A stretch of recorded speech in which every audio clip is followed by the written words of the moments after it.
Hello, everybody. You're listening to the Avanti Wellness Podcast, hosted by me, Lydia Smith, aka Butterflydia. I'm embarking on my own transformational journey, and my intention is to inspire, inform, and support you all along the way. My hope is that we are all learning something new with each episode. So let's meet today's guest. Hi, everybody. This is Lydia. And today I'm excited to speak with our guest. This is Amanda Love. Hi, Amanda. Hi. She is a nutritionist, and she's going to tell you a little bit more about what she's up to. But I asked her to come on the podcast today because she's focusing on cooking classes, and that's something that really interests me personally. And I'm looking forward to learning about all the different ways she can showcase different recipes and things and, procedures and things, how to cook things online so we can all do it from the comfort of our own home. So I like to start my podcast off by sharing with my audience how I know my guest. And I met Amanda online through a podcast community because she actually has a very successful podcast herself. What's the name of your podcast, Amanda? Physical Emotional Health Secrets. It's like on Spotify and Apple and all those main places. Yes, it's on all the platforms. Okay, good. Well, we'll direct people to where you want them to go later. But first, would you fill the audience in on your background and kind of your story so that we can understand who we're talking to and what all you've been up to these years? Yeah, so my story is I was born 6 weeks early. And one of my stories is my grandmother recently told me, she was like, "Did you know you stopped breathing when you were a baby?" And I had heard this before, but I didn't really know like the backstory. And she said, "Well, your parents like went out and I was taking care of you and you had like a breathing machine, but they didn't use it because it's sort of annoying and stuff."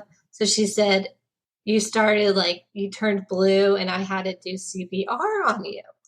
And so I was like, okay, that's other part of my story where I had some traumatic things happen.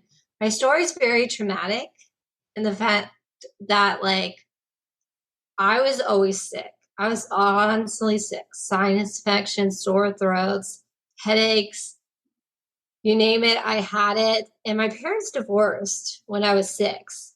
My dad remarried when I was 8 years old to someone who wasn't very nice, and that's putting it lightly. And so she had a 2-year-old, and then she was pregnant with her second, going through a divorce while she was dating my dad. So my dad raised those kids.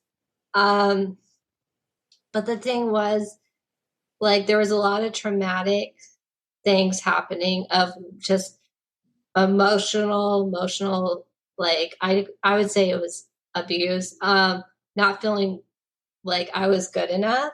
And worthy. Like I just didn't feel good enough. And we got 3 5-hour lectures where we just have to sit there and listen. So it was traumatic. And the courts got involved, and like my sister was 2 years younger, and she's like, "Amanda, don't speak up. You'll get in trouble. We'll get in trouble."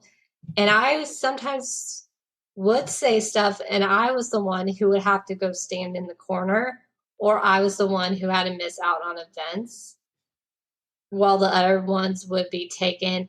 And my stepmom would be like, "Well, if you were a better child, we wouldn't have missed this," or whatever, because she would probably be the one who stayed behind. So it was very traumatic, and I was just sick all the time. And I was getting to a point where I was sick pretty much all the time. And when we decided to leave California, we moved to Arizona. I was still getting sick. I was sick every 4 to 6 weeks, so it was better. But I also got, before we moved to California, I actually got held back. So I was held back for a year. But as actually I wasn't held back, I switched to a different school and then I just went to a different grade. It was only for a couple months and then it was the new school year. But I was always the one driven to like do good in school. And so I put a lot of pressure on myself. I got good grades, but like school was, I probably had to work twice as hard as anyone with school. So reading, math, writing never came easy. So when I completed high school, I went into personal training just because I loved fitness and I loved that type of thing. And so when I completed that program, 500 hours, 6-month course, at 20 years old, I turned 20 like 2 weeks later. And all of a sudden, I just couldn't get off the couch. I was in so much pain. I was so fatigued. I was so exhausted.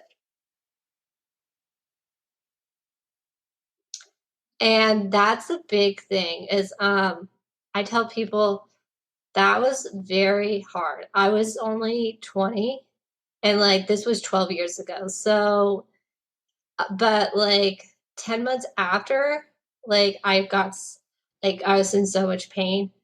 I went to one of the top rheumatology places in Mesa, Arizona, and they were like, "You have fibromyalgia at 20 years old." And I'm like, "Well, what is that?" Like, I didn't know what that is. And for with people who don't know, fibromyalgia is extreme fatigue. Like, you just can't focus. You have brain fog. You're exhausted. Your pain is so debilitating. Like, your body just hurts all over. I couldn't even take a shower. I was in so much pain. I remember I didn't even wear a bra for like a year and a half because the bra straps just hitting my back were so painful.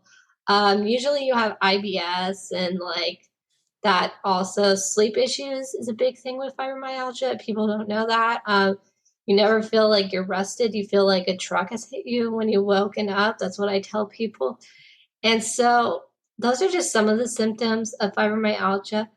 They say it's arthritis condition, but they also say, I don't know, now they are saying it's an autoimmune condition. So they're still trying to figure it out. But yeah, that was the funness of going, okay, I got this diagnosis and I get asked this like when I do interviews, they're like, well, were you happy that you had a diagnosis? And I don't really recall that, but I probably was. Like, I don't recall because it's 12 years ago, but like, yeah, I think, but I thought the doctors were going to help me.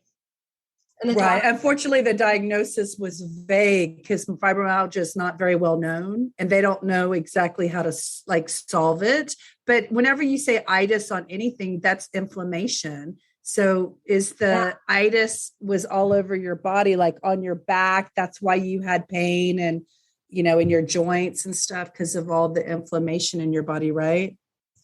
Yeah, that's the thing. It's inflammation. And I think that's what, like with fibromyalgia, people are like, well, okay, what is it? Is it arthritis? Is it autoimmune? I'm like, well, why aren't we just focused on why you're sick? What's the root cause? Causes? And that's the thing. We get so focused on the diagnosis and we don't get focused on, okay, what is the root cause of why I'm sick? Yeah. Okay. Did you ever put a connection between all that childhood trauma into your sicknesses? I do now. Okay, yeah. That's in my study that I've done that a lot of the way that our environment that we live in causes, even like if you live with anger, a lot of people say that anger can create cancer. So it's important to kind of clear that, inside of you and get it out and release it so you don't create cancer. So do you come from that kind of philosophy that your your emotional, energetic self also contributes to disease. Yeah. Yeah, me too. I think that's the thing. I didn't realize that probably until like maybe the last 2 years, couple Mm-hmm. years.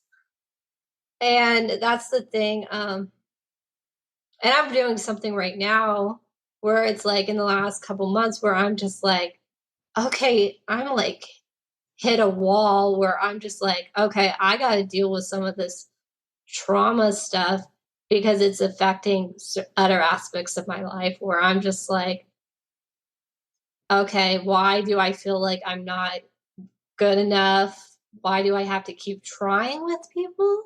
Yeah. Why is it so difficult? Right.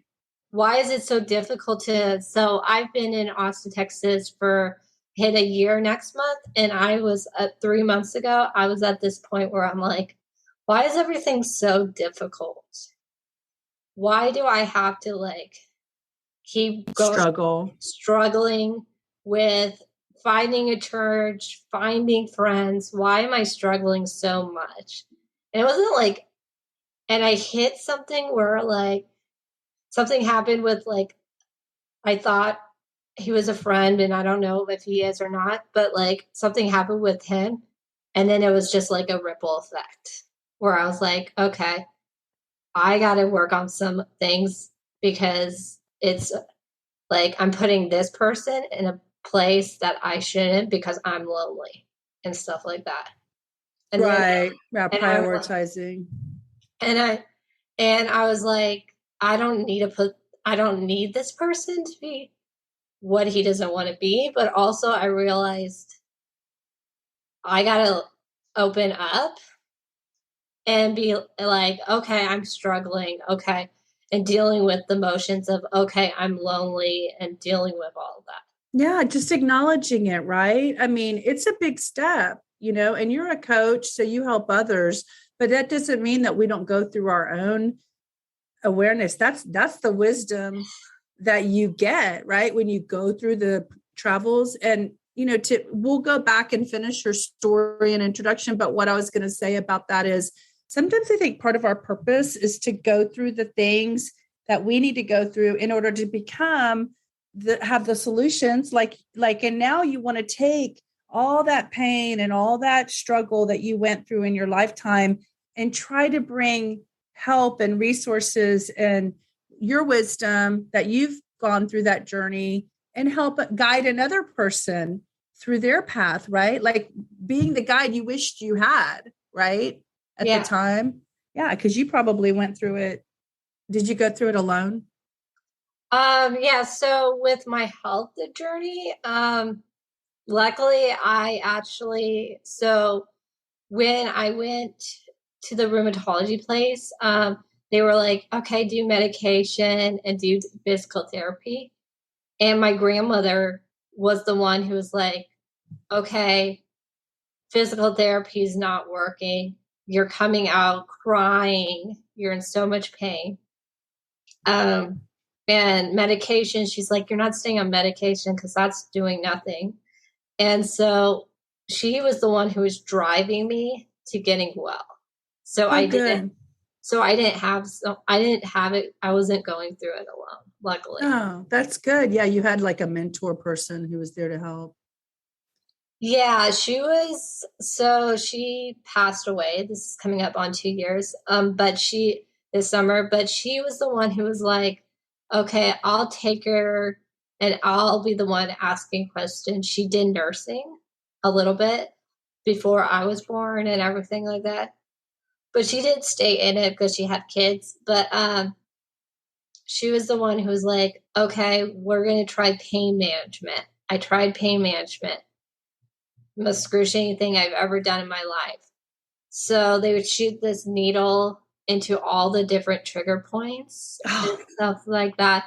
And your blood sugar would crash and you had to have juice and cookies to raise it back up. And they were like, well, you're going to have 3 treatments. I did 2 because it was so painful. Of course, you're awake. But the biggest thing was my grandmother finding a newspaper clipping saying wellness talk by a wellness chiropractor. And she went to his talk. It was 10 minutes away. And he's like, well, if your granddaughter has fibromyalgia, she's only 20. She's been very sick a long time. And that's when a light bulb went off in my grandmother's head. And she's like, oh, he gets it. And that's when I found out I had very high sensitivities to gluten. Both parents gave me it. Soy sensitivity, egg sensitivity, dairy sensitivity. And so that's been 10 years, 11 years since I've been off of that. Okay, I guess it's been 11 years.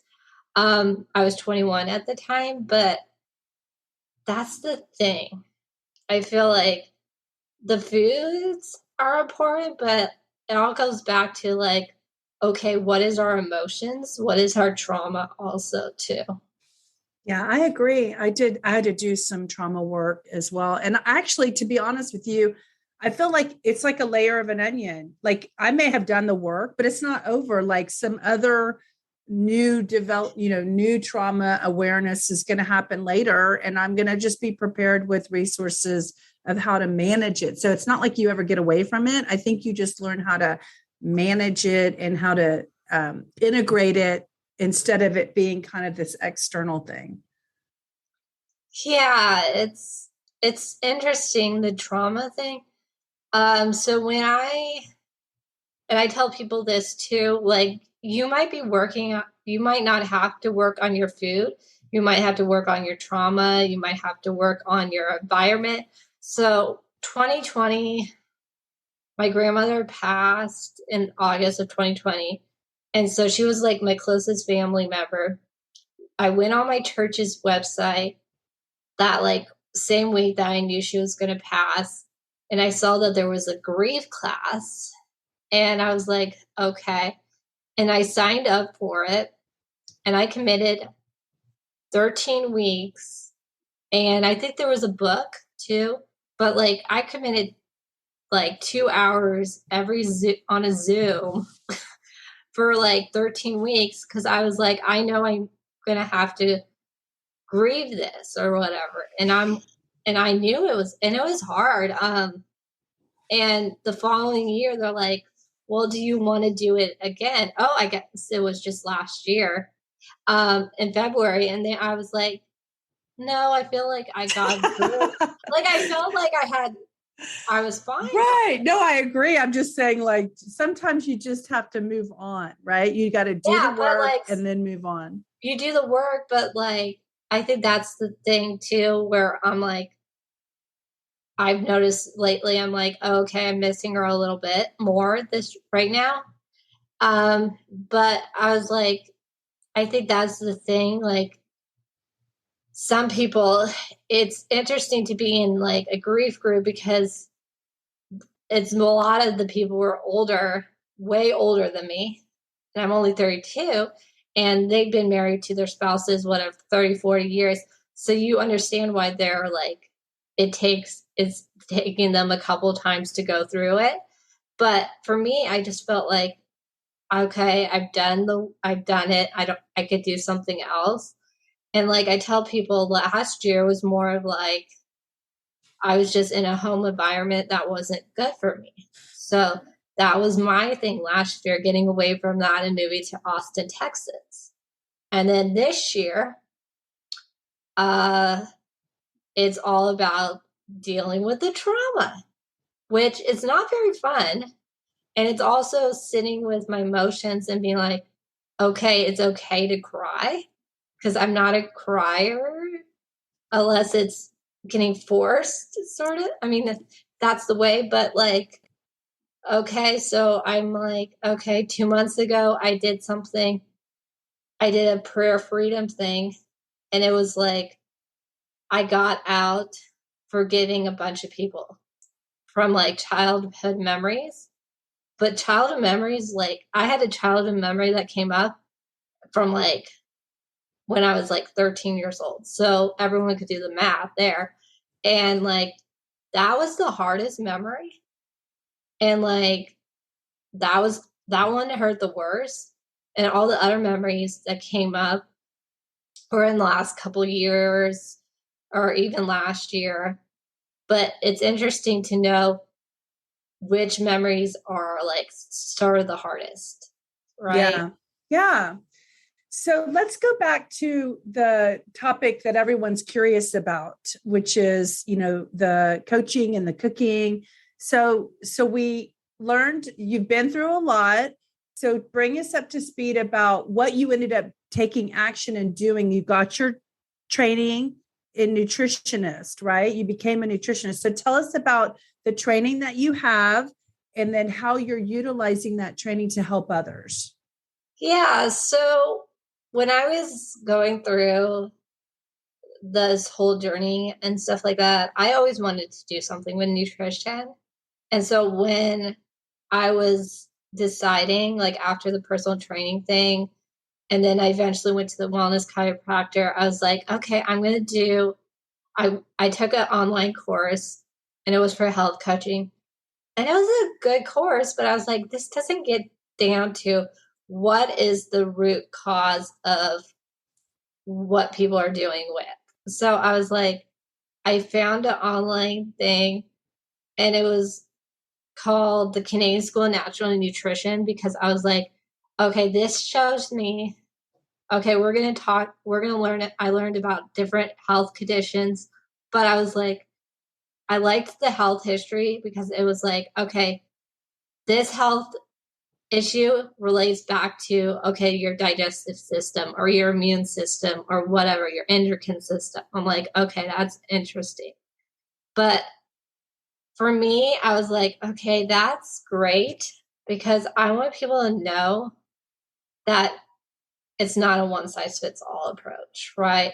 And so I took that course. I took a course on psychology of eating because I was like, people need to know that our emotions play a big part in our food choices and stuff like that. So, and I've taken other courses on like gut health because I think gut health is so important. I took a 8-month one on that. But the latest one that I just finished in December was culinary nutrition because I hear all the time people are like, well, I can't cook or I don't know how to cook or I don't have time to cook Or enjoy it. Oh my gosh, it's a or lot of work. enjoy Right, it. it's a lot of work for one person. It is a lot of work, especially I'm only one person too, so that's the thing. Um, I don't know how people do it with families because that, but like I think it's I think people need to know it's okay. It's going to give you the best energy to do everything else you need to do in your life. That's the thing too. Yeah. I will admit I have a weird issue about, like, I think I like the attention that somebody's cooking for me. Like, I think I like the feeling that someone's like pampering me by making the food for me. And so I have an emotional response to other people, like me going out to eat. Number one, is so good. And number two, someone else is making it, and it feels kind of like luxurious and affluence, to be able to have other people cook for you. So I have to overcome that barrier, because that's a big emotional connection for me, for someone else to make my food. It feels like love. Yeah, maybe you're, and I think that's the thing. That's what it's supposed to feel like. It's supposed to feel like love, and you probably have some memory from childhood of that. Yeah, well, my mom used to cook for Yeah, us all the time, and we never really ate out. But I will tell you that my conscious awareness is that I need to be doing that same act of love to myself, right? Because it's all about self-love instead yeah. of like getting love from the external instead of yourself, right? I mean, unfortunately, I know that. I just haven't transitioned that bridge yet, you know? Yeah, I Yeah. think I think that's the thing is you have to think of it as okay, I'm doing self-love. I mean, I like to cook, so but do I want to cook all the time? No. Yeah. Do you do like meal prep where you cook something like a big soup or something and then you have it for a few days in the week? Yeah, I just did that I did that a little bit last night and stuff. And sometimes I'll do it. I'll be like, okay, when do I have some time? I'll do one or two meals that night during the week. Or like for me personally, I'm like, I like to have a day like Saturday to do it. So I do several meals on Saturday and stuff like that. But last night I was like, okay, I created like overnight oats. So then I have like 5 days of overnight oats if I want to do that. I keep all my meals pretty simple, but like for breakfast I like to do a smoothie or overnight oats and stuff like that because we're always so busy, but there's always time to do things, right? And I tell people if you come home with like your groceries, cut up the vegetables beforehand, cut up the fruit. So then all you have to do is throw it in the oven. Yeah. Or open the fridge and eat it like a raw Or eat carrot. it or eat it like I think that's the thing. I think we even with kids and stuff like that, I'm like so I'm around kids also and like all the time I see it's processed like goldfish and processed and it's string cheese, Ritz crackers. Ritz crackers, and like I mean string cheese is whatever, but like I mean they'll have some fruit too, but I'm like, why aren't we just having fruit? Why are we having the crackers and the bagels and all that? The cream cheese, that's all just carbohydrates. Whereas like Yeah, except for the cream cheese is not really a carbohydrate, but yes. yeah, but the cream cheese but I was talking more about the bagel, but like it's still why aren't we just giving them fruits and vegetables instead of just like packaged stuff that but I mean like, Yeah. I can't I mean I understand it because like that's what I got as a 90s child. I got that stuff.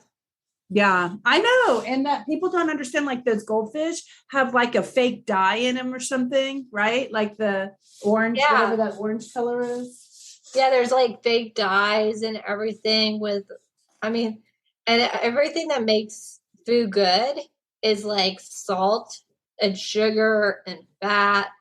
And so that's why people have to look at those things too. Yeah, absolutely. Okay, so you got your education from the Canada group, and now, so let's talk about how you're helping people. Let's talk about your website. I mean, first of all, your podcast. I'm sorry. When I talked to you before, I was so impressed. You had like 1,000, you have like 1,000 listeners a week, right? Listening to your information about fibromyalgia and nutrition and things like that. Yeah, it's been going. That's been great. It's been an interesting journey with the podcast, but it's been going for 3 years and stuff. I know that's a big deal. I mean, it's neat that you stepped out on that branch, a while back before it was like a thing for everyone. So that's neat that you're doing that. So tell everybody what your podcast name is again. Yeah, so I started this podcast because I was tired of. I was just like, okay, I need to do a podcast. I had no idea how to do a podcast, but I stepped out and it did it. But it's called Physical Emotional Health Secrets. It started fibromyalgia, but now it's more of like it's more of like general health. So but alternative health. That's the thing. So what is your trauma? Had trauma experts on there because trauma is such a big thing. What's your mindset? Um, what's your hormones? What's going on with your body? Like, what is going on with your body? Pretty much all the topics are like, okay, yeah, this person's an expert in this topic. It might be exercise, whatever it is. For me personally, I'm all about Okay, I've talked about sleep. I've talked about a lot of episodes. I've talked about fibromyalgia because that's my backstory. But then I've also talked about things like, okay, how do we meal prep? How do we organize our kitchen? That was one of the more recent episodes that I did.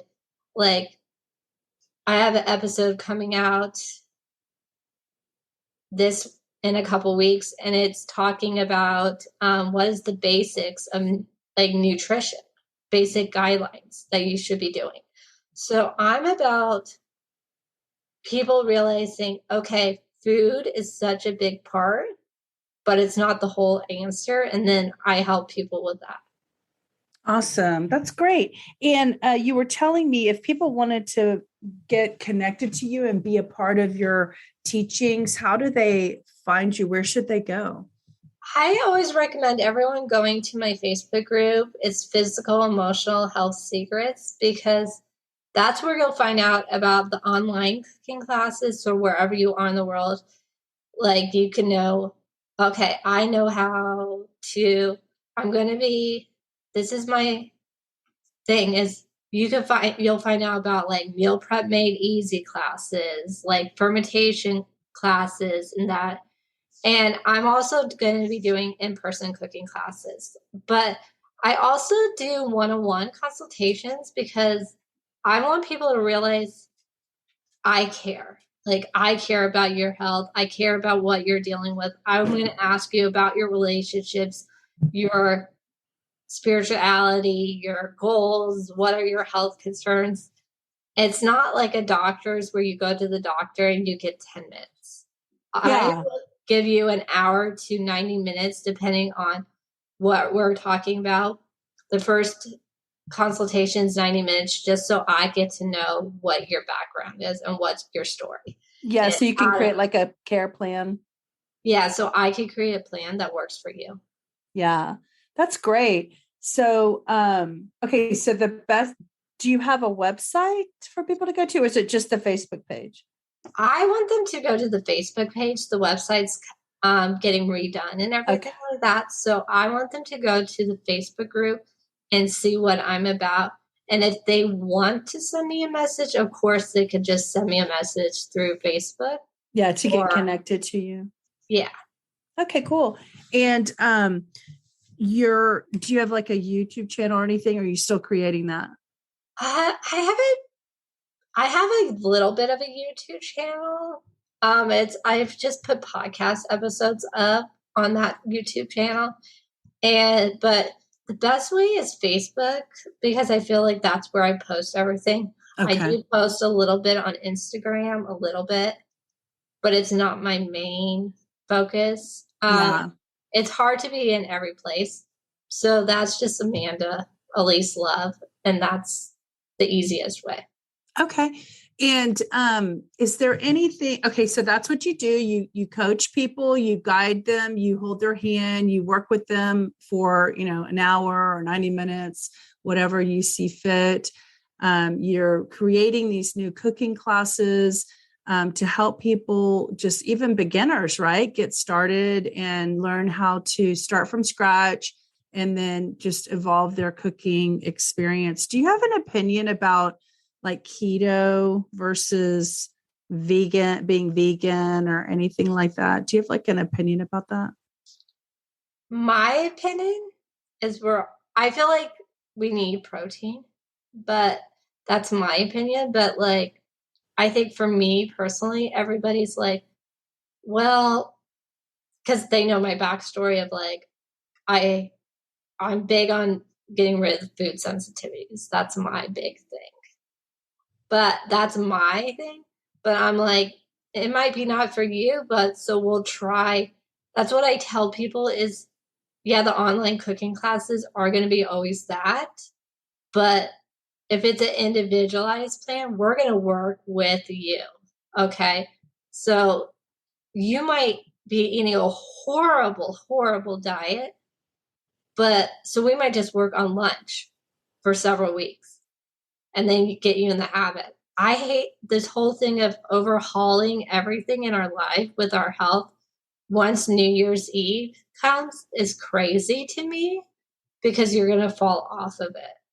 So maybe it's not the nutrition we're going to work on. Maybe it's our sleep first, because I think that's a big thing. If your sleep is out of whack, you're never going to be perfect on whatever you want to eat, right? You're going to slip up and stuff like that. So maybe it's the sleep we work on. Maybe it's your lifestyle changes first. So that's what I tell people is like, yeah, we might work on the food, but we might work on something else too. And whatever your health concerns are, I'll recommend certain foods for that health condition too. So somebody who's struggling with fatigue and stuff like that, and sleep and pain, that's might be different than somebody who's just had a baby or something else. It all depends on you and what you're going through. Individualized approach. Yeah, I love that, because sometimes when you go to a doctor, they only have time to pull from what they've had experiences with.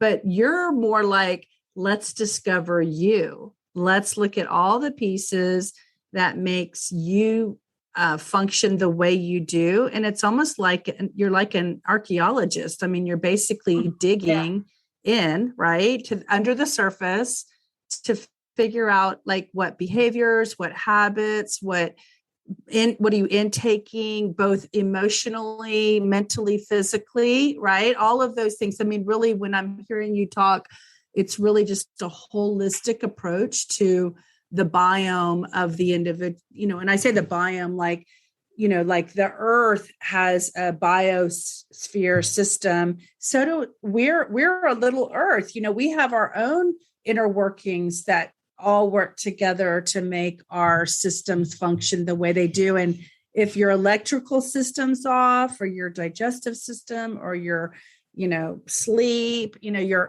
circadian rhythm system, like a lot of people don't even know what that is. They've never heard of it. And that's a big system of your body that needs to be, respected, right? Like, a certain time you should stop eating, and a certain time when your blood pressure goes up to get you going for the day. And, there's just so much out there. And you've basically done the training to help be a guide, a little travel guide to travel through the journey of an individual's life. That's how I see what you're doing. Is that right? Yeah, that's a great way. I never had thought about it like that. But yeah, that's the thing. I think people think nutritionists and they're like, well, it's just nutrition. And I'm like, well, that's very basic. It's a guide. You're guiding people to getting well and stuff like that. You're guiding them with the supplements, the food choices, the recommendations, that type of thing. And a lot of it's like keeping people accountable, because we are so forgetful, and we forget what our goals are with our health. And we don't realize how far we've come with our health unless somebody reminds us. Yeah, I'm grateful every day. I mean, this is a podcast, so a lot of people can't necessarily see us, but I am overweight, and I have been for most of my life. However, I'm not, I never get sick, and I don't have any normal, what overweight people normally have is health issues. I don't have like high blood pressure. I don't have, what are the other things that diabetes, things that people that typically are bigger. And I have an Ayurveda lady. In fact, she's going to be a guest on my podcast. She's from India, and she's here in Houston. And you'd probably be interested in her place. It's called the Ayurvedic Wellness Center or something like that. And she's got like cows on her property, because there's all kinds of interesting things the Indians have learned over 5,000 years that contribute to our symbiotic relationship with nature and our bodies, right? That's what I was talking about when I said we're like a little earth biome. Anyway, she looked at me the other day. I hadn't seen her like physically in 10 years, and I went to go see her, and she treated me back 10 years ago. And she was like, you're like a healthy, and she called me like a kapha, which is the type of, Ayurvedic. And she meant like, you're healthy for a, quote unquote fat person. She can see it in my eyes and my skin that I'm healthy. And I just affirmed for her, yeah, I don't have like the typical health problems, but I will say that I've done a lot of inner work. I've done a lot of personal work. Yes, I like food. Yes, I like for people to cook for me. So and I don't love exercise. So these are some of the reasons why the weight is bigger than the body wants, right? I'm not saying it's healthy. I'm not saying I don't want more for myself. Yeah. I'm just saying like, this is where I am today. And so you're going to meet your customers, your clients, where they're at, what they're bringing to the table. And even though I can say, well, I don't have traditional things that are wrong with me, there's still improvements that, someone like you could help guide me to my own best self, right? Because I would love to not carry this much weight on me, but it's like I haven't been willing to change the behaviors that contribute to making the weight stay on me. I am going to the pool and exercising. So I'm exercising in water, which feels really good to me. Like I like water, the way that it feels, it feels like a hug around your body, so I enjoy getting in the water and the pool and in the sunshine, which is all good for you. Probably the chlorine's not the best. Like if I had a natural river, it'd probably be better, right? Probably. I could get some good bacteria on me. But it's good to enjoy the water and stuff. If you enjoy the water and stuff like that, it feels good. It's a good way to get exercise and stuff like that. I'm not a water person. So, but, whatever exercise that I tell people that you enjoy, and it's not strenuous, it doesn't have to be strenuous. And it makes you happy, right? Yeah. And it makes you happy, and that you can keep doing it. So if you hate running, then don't run. If you want to challenge yourself, that's great. Challenge yourself and do running. If you love weights, that's my thing, then do weights. Swimming's your thing. So do things that you enjoy, and then switch it up too. I wish I loved weights. It's not that I don't like them. It's just that I'm a social person. So I don't like the idea of going to the gym by myself. Like it feels like more fun to do it like with a friend or something. And sometimes you don't always have a friend as a companion on your schedule, that wants to do it too. So that's just an excuse, right? Because I could really do it. I have weights in my house and I'm not doing them in my house either. I've got I think they're 10 pounds, in my garage. I could just be doing 10-pound exercises and I'm not even doing that. So anyway, sometimes it's just a motivational thing, right? So yeah. That's where you come in. That's where I come in. I'm very big on motivating people and stuff like that. That's the thing too, because I think we need motivation with our goals. Like even I need motivation to do things and stuff like that. Do I always want to work out? No, especially if I'm tired or I haven't slept well and stuff like that. So it's good to be able to have people you can say, oh, will you keep me accountable to working out a couple times a week? Or will you keep me accountable that I'm not I'll sit down and eat my meals and stuff like that? Because I think that's the thing too, where we're so busy that we just eat our meals on the go as if we're actually enjoying our meals. Yeah. Or like in the car or something, I got to run. So I'm going to grab it and take it with me, and you're driving and eating and stuff. Yeah. So like mindful, conscious eating, right? Okay. So as we wrap up, is there any bits of wisdom that you want to share with the audience? This is your opportunity to tell them, what you want to impart on them to maybe help inspire them to take that first step and start choosing to love themselves more by, getting the help that they need. If they can't find it within themselves, right? Like to reach out. So what would you like to share as a final message to the audience?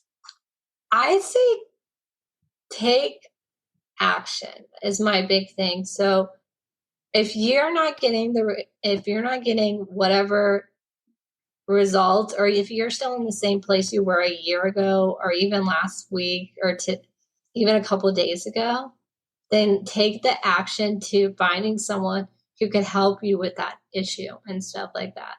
And don't overhaul everything at once.